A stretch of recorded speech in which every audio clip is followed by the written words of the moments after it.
Michael, a soul from another world, awoke 3 weeks ago to find himself in a world of unknowns and opportunities. More than 2 centuries ago, the end came and the awakened rose to save humanity. Today, the awakened are every young man's dream. The moment Michael's hand touches the awakening sphere, his destiny will change forever. Everyone, this is your last awakening ceremony. If you still fail to awaken, prepare to live the rest of your life as an ordinary human, attending a normal university. Alternatively, you can dedicate these last few months to improving your cultivation and increasing your chances of entering an academy. The teacher's voice echoed through the room, his tone firm yet measured. Before him stood rows of students, their expressions a mix of anxiety and hope as they listened to him attentively. Among them was Michael. Michael did not belong to this world. 3 weeks ago, he had awakened in this body, a body that coincidentally shared his name. Unlike the earth he previously lived in, this world granted its youth, aged between the ages of 16 to 18, a chance to awaken a class, a moment that could define their future. More than 2 centuries ago, an apocalypse descended upon this world, bringing spatial rifts that spawned hordes of monsters, plunging the world into chaos. 1. Humanity teetered on the brink of extinction, until fortunately, following the apocalypse, the world became digitized for a select few who would later be known as awakeners. Thanks to these awakeners, individuals gifted with extraordinary powers, thanks to their classes, the apocalypse ended after decades, allowing humanity to finally reclaim their world. As expected, peace returned to the world, but the allure of awakening persisted. These awakeners became figures of importance, and soon, it became a dream of every young person aged 16 to 18 to become one. However, becoming an awakener was a rare privilege granted to only a few, and for this group of 18-year-olds gathered in the hall, this was their last chance to awaken. Michael was nervous as well, just as his peers. Despite having arrived in this world for a mere 3 weeks, he understood the significance of this ceremony. While it wasn't as though all hope would be lost if he failed to awaken, it was undeniable that no path held more promise than becoming an awakener. Under the nervous gaze of nearly 100 students below the podium, the teacher picked up a file from the table before him and began calling names. Lillian Stone. Why yes, sir.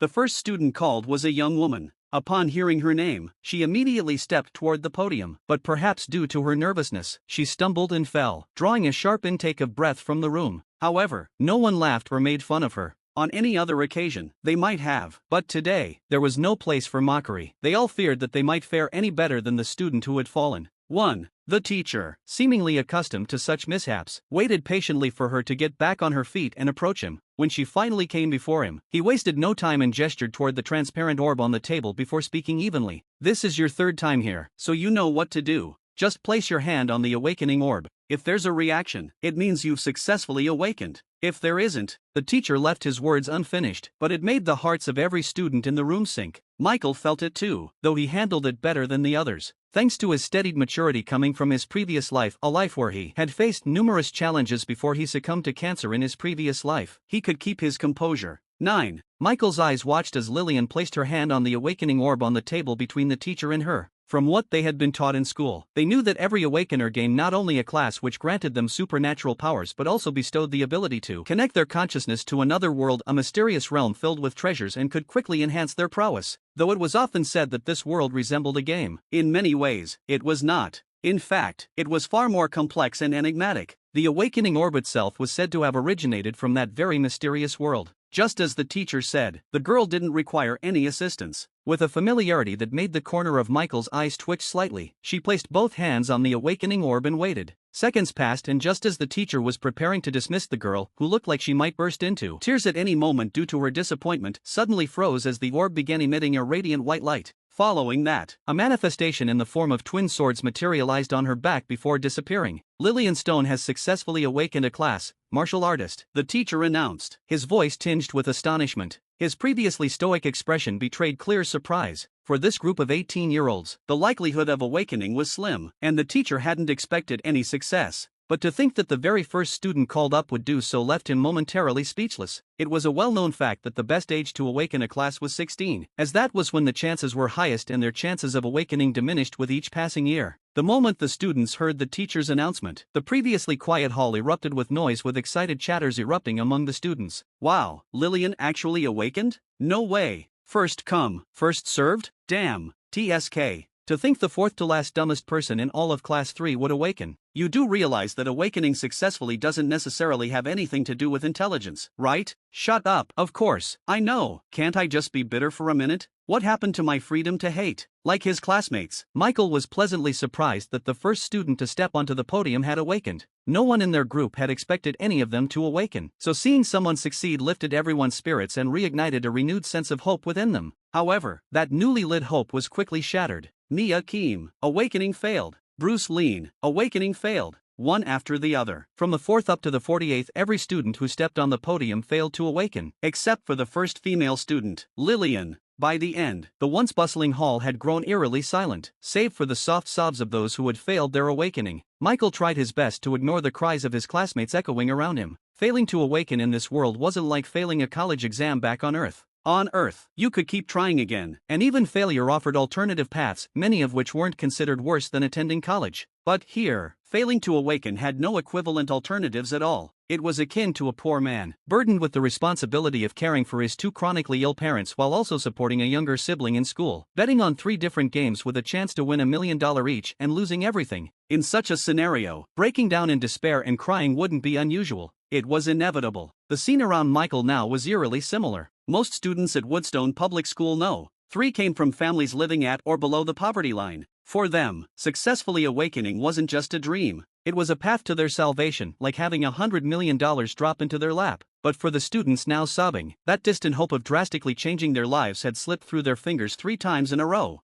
No wonder so many of them broke down in tears right after failing. Michael tried not to let the dark atmosphere affect him. He forced himself to focus and try to stay positive. His situation wasn't any better than those around him, if anything, it was worse. In this world, the original owner of his body had been an orphan living with his overburdened aunt. She was a widow, struggling to care for her own child as well. Together, the family of 3 barely survived on the limited money his aunt managed to earn. For Michael, successfully awakening wasn't just a dream. It was the fastest and perhaps the only way to change his family's fate. Yet his chance of awakening was less than 1%. He couldn't help but feel a twinge of bitterness creep into his thoughts despite all his efforts. Though he was grateful for the chance to live again, especially in a healthy body, the prospect of living a life in mediocrity stung deeply. Yet, there was nothing he could do about his slim chance of awakening. All he could do was hope for the best. Michael continued to watch one by one. Students stepped up to the podium, only to fail in their awakening attempts. There were only 86 students in the hall, and since the teacher hadn't assigned a fixed order, Michael's turn could come at any instant and he could only wait while tension pressed on his chest. Then, just when the teacher in charge of the awakenings began to believe that this batch of students would only produce one awakener, the orb on the podium suddenly flared to life and emitted a bright light. The reason for such a reaction was a male student standing before it. Just like Lillian, who had first awakened, a manifestation, a standard phenomenon for new awakeners, appeared on him. The male student's figure glowed red like a burning fire, and a fiery staff appeared in his hands before disappearing just as quickly. Brian Lien has successfully awakened a class, Fire Mage, the teacher announced. Just as it happened after the first awakening, an uproar erupted in the hall, but this time it was even more intense. Damn, Brian actually awakened? The heavens really aren't fair. I know, right? He's already one of the few students who managed to ignite their life seeds before the college exams. That's rare even in big cities, and now he's lucky enough to awaken too? Like his classmates, Michael also had an impression of Brian. At Woodstone Public High School No.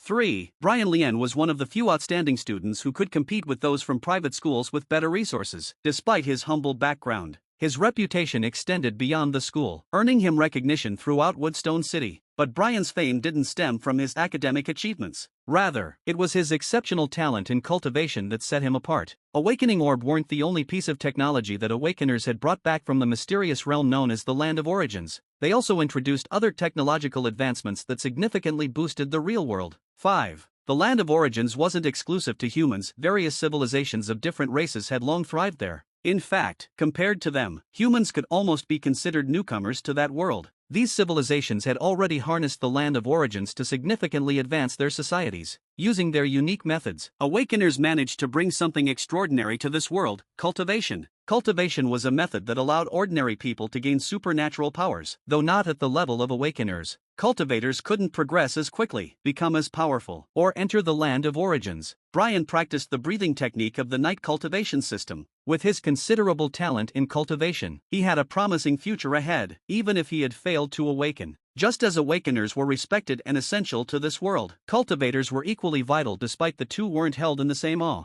Nonetheless, both played indispensable roles. At least, that was what Michael had always been told. The world had changed drastically with the apocalypse. It was no longer just a planet but a realm. Planet Aurora became the Aurora realm. Some of the cracks that had brought monsters into the world remained, and new ones occasionally appeared. While some were filled with dangerous creatures, others served as gateways to other realms. Given their limited numbers, awakeners alone couldn't manage all these challenges. Cultivators became crucial for handling these realms. Awakeners advanced the society, while cultivators defended it. This was a balance that had been instilled in Michael and his peers from an early age. Still, becoming an awakener was more desirable, though cultivation required resources, expensive ones that grew costlier as one progressed further. This financial burden alone had already stopped more than half of the population's ability to pursue this path seriously. Generally, only the talented or the wealthy had a significant chance of achieving great success in cultivation. The teacher, who hadn't even smiled much when Lillian Stone awakened, now wore a wide grin as he addressed Brian. "Come stand here and wait," he said, pointing to the spot beside Lillian Stone. The teacher was thrilled that a genius from the school had just become even more exceptional, a super genius. After settling that, the teacher continued with the awakening ceremony, but he was met with disappointment as no other student managed to awaken, not even those with talent in cultivation. This outcome wasn't entirely unexpected. Just because a student had talent in cultivation didn't guarantee they would be able to awaken a class, especially not at the age of. Even so, the teacher was quite pleased.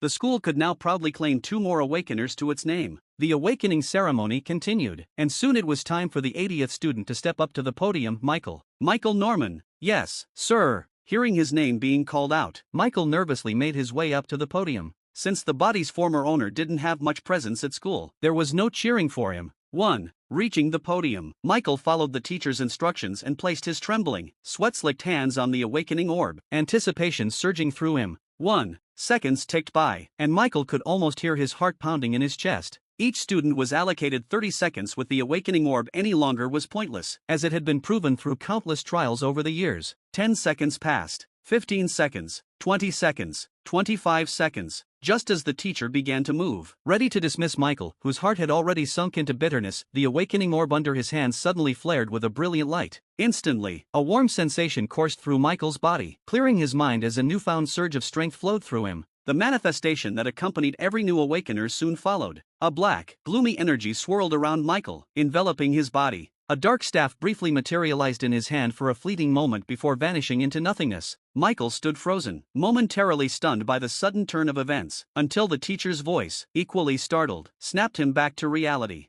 "Michael Norman has successfully awakened a class, Necromancer," the teacher announced. "Another one? Necromancer. Ha, that sounds powerful and maybe a little bit evil? Be more confident in your speech, brother. It's evil as fuck. Yeah, but honestly, as long as I can awaken a class, I wouldn't even mind if it involved selling my body. Just admit that you're horny, bro."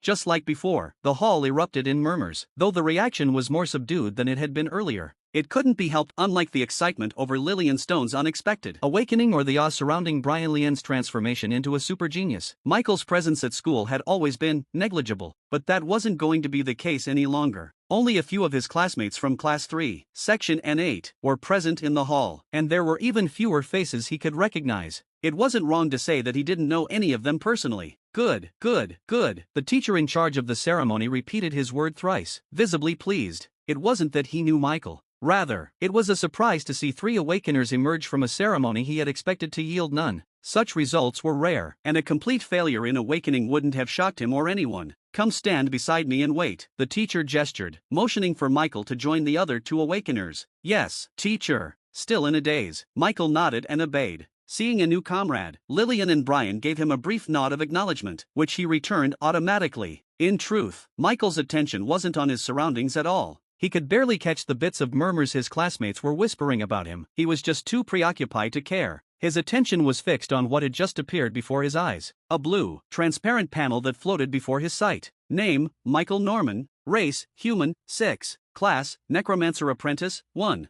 Level, 1. EXP, 0 out of 100. Strength, 1. 3. Agility, 1. 4. Constitution, 1. 2. Intelligence, 4. 5. 10. Attribute points, 0. Skills, Undead Summoning, Undead Revival, 3. Talent, Infinite Evolution, 52. Class Skill, Contract Slot, 0/2, 2. Gift, Mark of Origin. Michael's mind hardly processed the details displayed on the panel. It was only now that he realized what had just happened. He had awakened. He had really awakened. A wave of relief and joy washed over him, loosening the tension that had been weighing on his shoulders, making him finally feel relaxed. While this was only the beginning, the most critical hurdle was cleared. No matter what came next, now that he had awakened, his future brimmed with new possibilities. Michael let out a deep sigh of relief and turned his attention back to what was left of the awakening ceremony. Only 6 students remained, and in about 4 minutes, it could come to a conclusion. Each student would soon return home, left to ponder their future based on the outcome of their awakening. Now that he no longer felt nervous, Michael's mind was free to wander. The most pressing realization was his awakened class, Necromancer. Truth be told, Michael knew little about awakeners or their classes beyond what was taught at school and overheard in passing.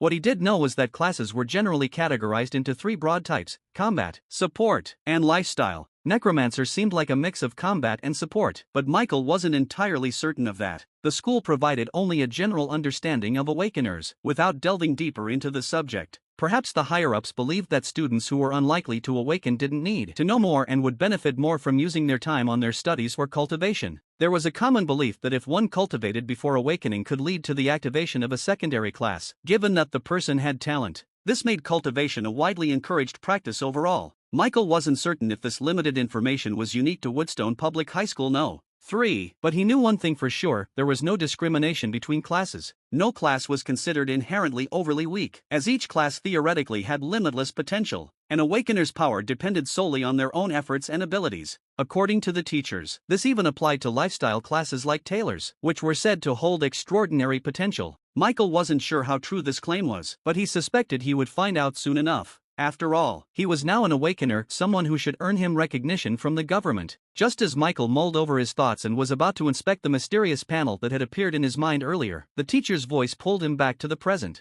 "All right, that's it for today," the teacher announced. "For those of you who failed to awaken, remember that failure to become an awakener doesn't mark the end of our future. During the early days of the apocalypse, at least half of our ancestors, those who played a crucial role in ensuring humanity's survival and advancement, were ordinary people. So what if you didn't awaken?" A murmur spread among the downcast students below the podium, their spirits lifting at the teacher's words.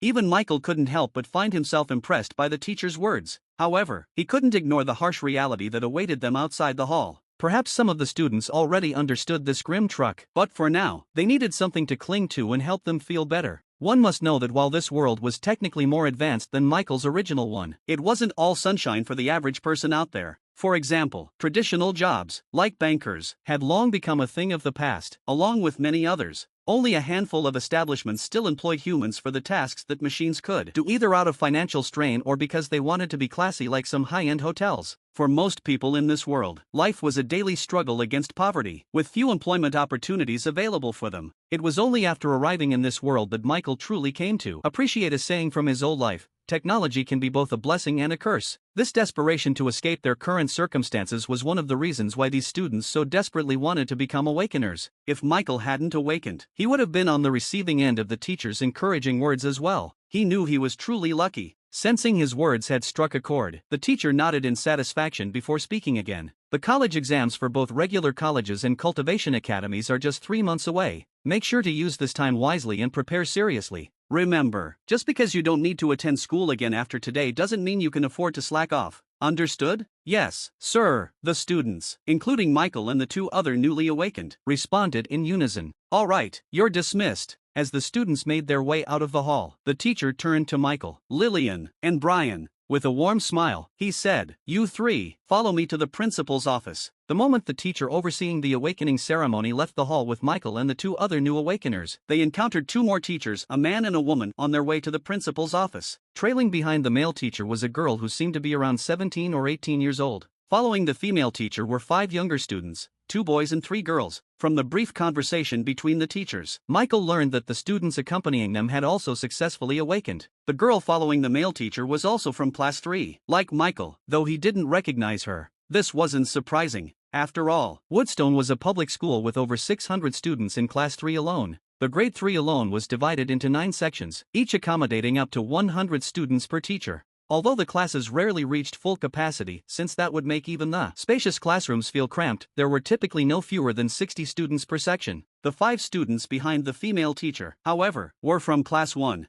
Michael deduced this from their younger appearance but was still surprised by the number of awakeners from that class. In fact, he was astonished by how many students had successfully awakened this year in general, including the students from Class 3. A total of 9 students had awakened. While this might seem small compared to Woodstone's overall student population, it was significant. Even in Class 1, which consisted mostly of 16-year-olds, the age group most likely to awaken rarely had this many, awakened in a single year. In Michael's time as senior high, the total number of students who had successfully awakened from his time in Class 1 through Class 3, including the older students, had barely exceeded 12, and most of those awakeners had been from Class 1. This year, however, not a single student from Class 2, where most students were 17 years old, had awakened. Therefore, the number of awakeners at Woodstone Public High School this year was unusually high, and the success of Class 3 was particularly remarkable, downright abnormal though the reasons remained unknown. While Michael was lost in his thoughts, they soon reached before the principal's office. Upon reaching the door, the female teacher stepped forward and knocked on the door. "Principal?" she called out. "Come in," a voice responded from within. With permission granted, the female teacher took the lead to open the door and walked into the room. Inside, a middle-aged man sat behind a desk. Michael recognized him. He was the principal of Woodstone Public High School No. 3, Mike Bill. It was rumored that he was a powerful knight, though Michael wasn't sure of it since he had never seen the man in action. Setting aside the document he had been focused on, Principal Mike turned and greeted the group with a smile. "9 awakeners this year. Heavens must truly favor our school," the principal remarked, visibly pleased by the turnout of students from his school this year. It was standard protocol for the new awakeners to meet with the principal alongside their teachers, so he had anticipated their visit. Seeing no raising objections to his statement, he knew his assumption was correct. With this confirmation, the smile on Principal Mike's face grew even brighter. "I believe your teachers have already informed you why you're here, yes?" Principal Mike asked, glancing at Michael and the other students in his office. "Yes, sir," they replied in unison. "Ha ha, there's no need to be nervous. What I'm about to tell you is probably something you are already familiar with, but it's still worth saying," the principal said with a light chuckle. Michael and the other students subconsciously straightened their backs, their focus sharpening. The principal was unbothered by their reaction and continued. "As you know, being awakeners, your life and future are no longer the same as those of ordinary people. Power and wealth are now within your grasp if you're wise enough to seize them. Had you failed to awaken, you would likely be preparing to enter into an ordinary university to continue your education. If you possessed decent talent in cultivation, you might have tried to enter a cultivation academy, but you have successfully awakened. This means that, instead of attending a cultivation academy or any regular university, you'll be enrolling in an awakened university, where you'll gain the knowledge and skills you need to know to be an awakener. Some of you might wonder if going to an academy is unnecessary. After all, couldn't you just enter the land of origin on your own, like our ancestors, and forge your own path? While that is possible, anyone with a sensible mind would avoid such a risky approach. Why make things unnecessarily difficult for yourself? So, right now, aside from entering the land of origin, which you now have access to, your top priority should be securing a place at an Awakener Academy. As for learning more about your new identity as an Awakener, you'll need to visit the Supers Association to register as an Awakener after this. This registration is vital as the association will provide you with better resources and detailed information about your new identity and responsibilities. The principal then went on to elaborate on a few other points, some of which Michael and his peers were already familiar with, while others offered new insights. After finishing what he needed to inform, Principal Mike dismissed the students and teachers, asking Brian to stay behind for a private discussion. After leaving the principal's office, the teacher overseeing Michael's awakening addressed their group. As new awakeners, you are required to register with the Supers Association within 3 days. Failing to do so is considered a crime. Though you have some time, I strongly recommend registering immediately if you're free. As the principal also stressed the importance of the upcoming college exams, you need to take it seriously. Just because you're awakeners doesn't exempt you from academic testing. While the requirements might be less stringent compared to regular university students due to your status, your performance still matters, depending on the academy you plan to attend. Anyway, the Supers Association will provide you with more details on this during the registration, so make sure you don't delay it. For those who aren't in their third year, the teacher addressed as he turned to the younger students from Class 1. You can also attempt the college exams if you think you're well prepared for it. Most academies and the Federation permit this. However, most awakeners who manage to awaken before their third year prefer to focus on home lessons while honing their skills as awakeners, aiming for higher scores when they're ready to enter an academy. With their advice delivered, the teacher and the two others offering additional guidance, they left the 9 students and returned to the teacher's office. There was no need to flatter the new awakeners. These were no longer the apocalyptic days. While the teachers were softer with them compared to before, it wasn't to the point of bowing at their feet, but they certainly wanted to form a careful balance and neither wanted to offend them nor overly indulge them. With the rise of cultivation, awakeners were no longer the sole wielders of great power in the world. Ordinary individuals could also reach similar impressive levels of strength, though awakeners remained a rare breed and more gifted. Experienced teachers understood this dynamic well. They knew that leaving a good impression was enough since they didn't have any hidden agendas. The students felt uncertain and adrift after the teachers left, but not Michael. He already knew his path ahead and what he needed to do for that. His first priority was to register at the Supers Association, and the second was to inform his aunt about his awakening. Fortunately, Michael was already familiar with the Supers Association. Even before he got transmigrated into this world, the original owner of the body had a basic understanding of it, common knowledge among the natives. The Supers Association was an organization that operated under the Federation. It was established by the new government after the apocalypse. The world now had only one ruling authority, the Federation, and beneath it were countries, states, and cities, all part of this new global order. The Supers Association was tasked with managing all supernatural beings in the Aurora realm. Ordinary humans had to reach the level of a rank 1 cultivator before they could register, whereas awakeners were required to register immediately upon awakening, as their transformation into supernatural beings occurred the moment they awakened. The Supers Association's mission was threefold: to protect the general public, oversee supernatural beings, and provide them with various benefits. Michael made his way out of the school compound and onto the bustling street. After a moment, he spotted an empty taxi that happened to pass by and hailed it. "To the Supers Association," he said as he slid into the back seat. "That'll be $1." The driver replied, "Okay." The Supers Association was far from Woodstone Public School. On foot, the journey would have taken Michael close to an hour, but by taxi, it would take no more than 20 minutes. After settling into the passenger seat and the taxi rumbled along, Michael pulled his phone from his pocket. Normally, if the school were still in session, it would have been tucked away in his backpack. But with the college exams approaching and no formal need to attend classes, he had left most school-related items behind. Aside from his school uniform, most of the senior high students who had come to school today had solely come for the awakening ceremony. After this, the school would likely feel noticeably emptier until exams concluded. Though the technology in this world was more advanced than Earth's, it retained some familiar elements. The wealthy used floating cars, while the less well-off relied on traditional wheeled vehicles. Holographic display watches replaced phones for the wealthy, while others were content with traditional phones. Despite the world being a mix of old and new technology, somehow it all blended seamlessly into a strange yet harmonious system that didn't feel out of place. Michael decided to text his aunt instead of calling her. She worked as a cook at a fairly upscale restaurant, so she was likely still busy. Keeping it brief, Michael sent a short message: "I have succeeded in my awakening." Just as he was about to set his phone aside, an incoming call lit up the screen. It was his aunt. Michael immediately answered the call. "Aunt, aren't you at work?" Michael asked immediately. It was unusual for his aunt to answer so quickly, even on her days off. "I still am," Aunt Mia replied. "I just happened to be on a short break when your message came through." Michael believed her. He could hear the background noise confirming it. "Mike," his aunt called, her tone hesitant as if she had something on her mind but wasn't sure how to say it. "Ma," Michael replied with a smile, already guessing what was it that she wanted to ask. He understood her disbelief. Most parents were left in shock when their children awakened on their first try, let alone Michael, who had even less of a chance. "Your message," Aunt Mia began slowly, then paused before continuing. "Is it true?" "It is, Aunt Mia.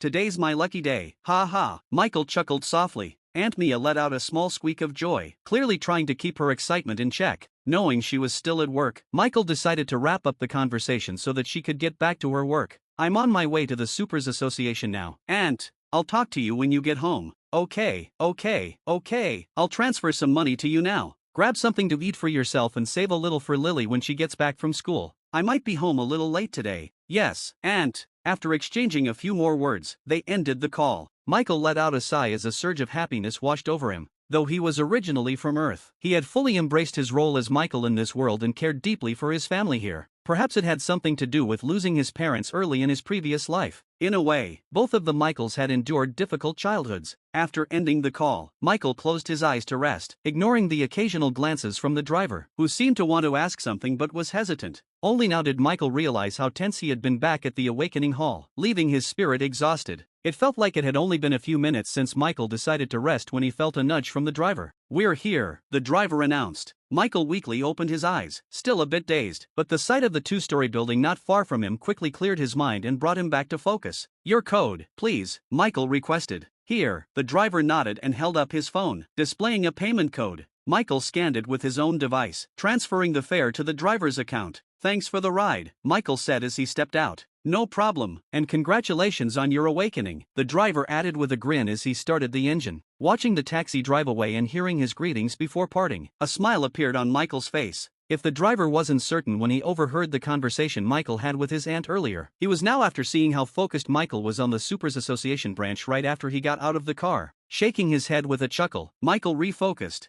Taking a deep breath, he made his way toward the entrance. The students felt uncertain and adrift after the teachers left, but not Michael. He already knew his path ahead and what he needed to do for that. His first priority was to register at the Supers Association, and the second was to inform his aunt about his awakening. Fortunately, Michael was already familiar with the Supers Association. Even before he got transmigrated into this world, the original owner of the body had a basic understanding of it, common knowledge among the natives. The Supers Association was an organization that operated under the Federation. It was established by the new government after the apocalypse. The world now had only one ruling authority, the Federation, and beneath it were countries, states, and cities, all part of this new global order. The Supers Association was tasked with managing all supernatural beings in the Aurora realm. Ordinary humans had to reach the level of a rank 1 cultivator before they could register, whereas awakeners were required to register immediately upon awakening, as their transformation into supernatural beings occurred the moment they awakened. The Supers Association's mission was threefold: to protect the general public, oversee supernatural beings, and provide them with various benefits. Michael made his way out of the school compound and onto the bustling street.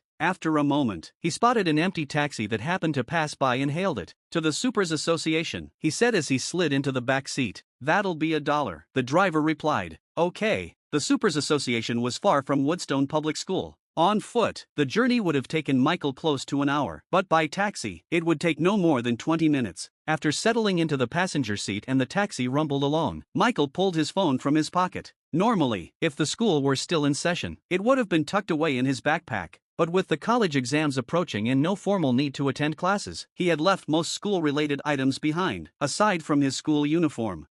Most of the senior high students who had come to school today had solely come for the awakening ceremony. After this, the school would likely feel noticeably emptier until exams concluded. Though the technology in this world was more advanced than Earth's, it retained some familiar elements. The wealthy used floating cars, while the less well-off relied on traditional wheeled vehicles. Holographic display watches replaced phones for the wealthy, while others were content with traditional phones. Despite the world being a mix of old and new technology, somehow it all blended seamlessly into a strange yet harmonious system that didn't feel out of place. Michael decided to text his aunt instead of calling her. She worked as a cook at a fairly upscale restaurant, so she was likely still busy. Keeping it brief, Michael sent a short message: "I have succeeded in my awakening." Just as he was about to set his phone aside, an incoming call lit up the screen. It was his aunt. Michael immediately answered the call. "Aunt, aren't you at work?" Michael asked immediately. It was unusual for his aunt to answer so quickly, even on her days off. "I still am," Aunt Mia replied. "I just happened to be on a short break when your message came through." Michael believed her. He could hear the background noise confirming it. "Mike," his aunt called, her tone hesitant as if she had something on her mind but wasn't sure how to say it. "Ma,"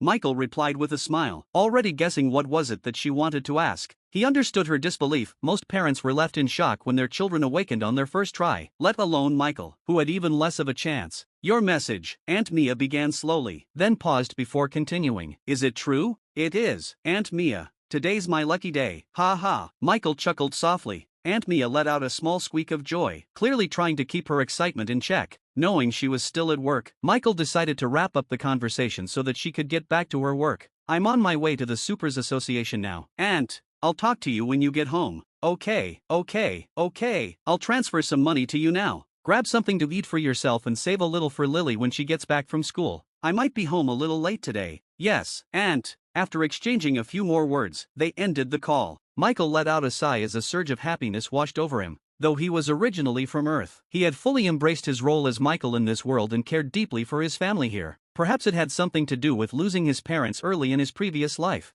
In a way, both of the Michaels had endured difficult childhoods. After ending the call, Michael closed his eyes to rest, ignoring the occasional glances from the driver, who seemed to want to ask something but was hesitant. Only now did Michael realize how tense he had been back at the awakening hall, leaving his spirit exhausted. It felt like it had only been a few minutes since Michael decided to rest when he felt a nudge from the driver. "We're here," the driver announced. Michael weakly opened his eyes, still a bit dazed, but the sight of the two-story building not far from him quickly cleared his mind and brought him back to focus. "Your code, please," Michael requested. "Here." The driver nodded and held up his phone, displaying a payment code. Michael scanned it with his own device, transferring the fare to the driver's account. "Thanks for the ride," Michael said as he stepped out. "No problem, and congratulations on your awakening," the driver added with a grin as he started the engine. Watching the taxi drive away and hearing his greetings before parting, a smile appeared on Michael's face. If the driver wasn't certain when he overheard the conversation Michael had with his aunt earlier, he was now after seeing how focused Michael was on the Supers Association branch right after he got out of the car. Shaking his head with a chuckle, Michael refocused. Taking a deep breath, he made his way toward the entrance. The journey back home needed Michael to take another taxi, and he didn't hesitate to pay for it. While he felt like his body had gotten stronger since his awakening, it didn't mean he had to push himself unnecessarily. His house was nowhere near the Supers Association, and the trip from his school alone was a 30-minute walk.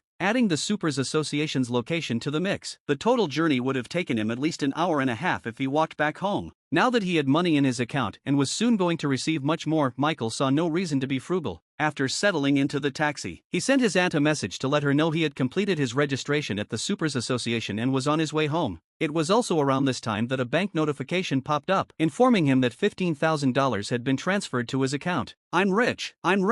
Although Michael had seen larger sums in his previous life, it was easy to forget that he was now an 18-year-old, a role he had fully embraced. Unlike earlier, when Aunt Mia had responded immediately, there was no quick reply this time, which didn't surprise Michael. 1. He had considered sending her a portion of the money he received but decided against it. Knowing her, she would probably panic and it might affect her work. Since there was no need to rush, he decided to wait until she got back home. Instead of being dropped off directly at his house, Michael asked the driver to stop at a mall near his community. He hadn't forgotten Aunt Mia's request to buy something for himself and his cousin. However, he decided to use the money he had received from the government rather than the money she had sent him a while ago. When his aunt returned later in the evening, he planned to return her money, along with a little extra. By the time he left the mall, Michael was laden with several shopping bags. This round of shopping had cost him about $500, and although it might seem excessive to spend money like this, Michael didn't regret it in the slightest. For now, it was time for his family to enjoy life a little more. After all, what was the point of having money if one could not spend it on themselves and their loved ones? Of course, Michael kept a mental limit on his spending. He didn't know much about the government's motivations yet, but he suspected that the generous benefits provided to the new awakeners weren't purely out of goodwill. He had a feeling that part of the money was likely intended to be used as a resource for growth. There's no need to overthink it, he thought. I'll understand better once I check the emails from the Supers Association. By the time Michael reached home, the sun had already set. The awakening ceremony was held at 12:30 p.m. and now it was a little past 4 p.m. Lily will be back from school soon. I should use this time to get things in order. And with that, Michael got to work. He put the food products in their respective places and organized the rest of his purchases accordingly. I'm so tired. By the time Michael finished, hunger gnawed at him. He had only had a light breakfast that morning, so he decided to cook a hearty meal for himself using some of the fresh ingredients he had bought from the mall. The meat was definitely on the menu. Thanks to living with an aunt who was a talented chef, Michael had picked up some decent cooking skills over the years. He prepared rice and fried meat, finishing just as his cousin, Lily, arrived home. Lily, much like her mother, had blonde hair, blue eyes, and a petite frame. In contrast, Michael stood out in their family with his black hair, green eyes, and tall build. It wasn't surprising to the family of three since they knew he wasn't a direct relative. Outsiders, however, would often get puzzled and assume otherwise, at least until they noticed the differences in their surnames. "Good evening, big brother," Lily chirped, poking her head through the kitchen door. "What are you cooking? Is that meat? It smells so amazing." Her wide eyes and the faint drool made Michael chuckle helplessly. "Go wash up first before thinking about eating. I'll have a place ready for you by then." "Okay, big brother." The foodie immediately spun around to leave without saying anything else but stopped a second later. Hesitating, she turned back to him, his gaze unsure. "What happened?" Michael asked, confused. "Big brother," Lily began softly, her hands clasped behind her back and her head lowered. "How was the awakening ceremony?" "Oh, so that's what this is about," Michael murmured, recognizing her timidness. He couldn't help but let out a sigh thinking how similar the mother-daughter duo was. Lily's worry mirrored her mother. Neither of them wanted to hurt his feelings but couldn't bring themselves to ignore them either. Hearing Michelle let out a sigh, bitterness gripped Lily's heart as she thought he had failed to awaken. "Don't be too upset, big brother. Even if you didn't awaken, it's not the end of the world. I believe you can still become a powerful cultivator and explore those mysterious realms. Even if you can't access the land of origin, your future is still bright." Michael blinked, momentarily turned speechless upon hearing her words. When did I say I failed to awaken? What's going on in this 15-year-old's mind? Her earnest attempt to comfort him was so unexpected that Michael burst into laughter until tears welled in his eyes. Lily was stunned, watching in growing alarm. Has the sadness driven him mad? Maybe that explained why he had been so unusually calm earlier. Noticing her worried expression, Michael couldn't bear to see the look on his cousin's face and waved her concerns away. "Who said I failed to awaken? Silly? Why do you think we're having meat if there isn't something to celebrate?" "Wait, what?" Lily gaped. Michael then quickly gave her a summary of the events that happened that afternoon, omitting some details about the Supers Association but mentioning the money he had received. "Wow, big brother, you're rich now. What are you thinking? Stop looking at me like that, big brother. Hey, give me some money." It took several promises to redirect her focus off his account, but eventually, Lily skipped away, humming with delight. Watching her retreat in excitement, a gentle smile appeared on his face. Though it seemed like she was more excited about the money, he knew she was genuinely happy about his successful awakening. After taking a deep breath and steeling himself, Michael carried a plate of food to his room. He had delayed for long enough. It was time to finally dive deeper into the mysteries of this awakening business. Michael's family lived in a rented, two-bedroom apartment on the second floor of a 6-story building, with 4 units on each floor. The living conditions and environment could be described as modest and neither terrible nor particularly comfortable. Michael figured that once he had more money in the future, he would move his family to a better place. Dreams of a brighter future for his family burned brightly within him. Of the 2 bedrooms, one was Michael's, while the other was shared by his aunt and cousin. This arrangement had always left him feeling guilty about it, a sentiment that lingered even after his transmigration. Regardless of how close their ties were, it didn't change the fact that he wasn't a part of their immediate family. Still, he clung to a saying he had heard back on Earth: family isn't decided by blood. 16. Stepping into his relatively empty room, Michael sat on a chair next to a desk, which was cluttered with books, and placed his plate on the table. Taking a mouthful of rice with his spoon, he pulled out his phone and opened his email. A quick check revealed several emails from the Supers Association. The first message was a congratulatory note on his awakening, accompanied by a file containing the military standard cultivation techniques that the receptionist had mentioned. The file contained 2 methods, a general-purpose breathing technique that had no elemental attribute and a meditation technique that was purely aimed at increasing one's mana pool, also without any elemental attribute. Michael had a basic understanding of what these breathing and meditative techniques were. After all, he had also practiced the free breathing technique provided by the Federation to all its citizens, though it never bore much fruit for him due to his lack of talent for cultivation. However, this knowledge only deepened his confusion. Though Michael hadn't yet taken the time to study the mysterious panel in his mind, one thing was certain: he wasn't mistaken about the level-up system he had seen there. One piece of information he knew about Awakeners was that they could level up in the land of origin. This was the reason why Awakeners grew stronger more quickly, and the land of origin was often described as a world that resembled a game. So this begged the question: why bother cultivating if leveling up was already an option? Though there were rumors which suggested that cultivation could lead to someone obtaining a second class, none of the teachers in school ever dared to confirm this. Thankfully, there was a note in the file that soon cleared up Michael's confusion. Ah, so that's what it is. The note explained that while leveling up, which in turn would indeed make an awakener stronger, it didn't mean that cultivation was completely useless to them. What if one leveling up wasn't immediately possible, but one still wanted to grow stronger? Cultivation could help in filling that very gap. It turned out that, aside from leveling up, Awakeners could actively enhance their strength through other means. The 2 techniques provided by the Supers Association belonged to distinct systems: the Knight Cultivation System and the Mage Cultivation System. Michael was more familiar with the former than the latter. According to the file, cultivation systems and methods originated from the land of origin. For the Knight Cultivation System, practitioners had to push their bodies to their theoretical limit, eventually igniting a life seed within themselves, a critical step on the path of the supernatural. But it was no easy feat. The theoretical limit of the human body was double the strength and capabilities of an average person. Even skilled athletes typically only achieved about half of this threshold. To qualify as a rank 1 knight, an individual needed to push their body to reach twice the capabilities of an average human. This was a very daunting challenge to achieve under normal circumstances. However, with a specialized breathing technique, one could use it as a catalyst to reach their natural human limit. Once a life seed was ignited, it introduced a new upper limit, allowing the individual to continue refining their life seed. This process thereby steadily increased their physical potential and strength. While this method was primarily designed for ordinary humans, awakeners could also use breathing techniques to enhance their physical abilities. The key difference, however, was that the awakeners could not ignite a life seed after all. As awakeners, they no longer had limits.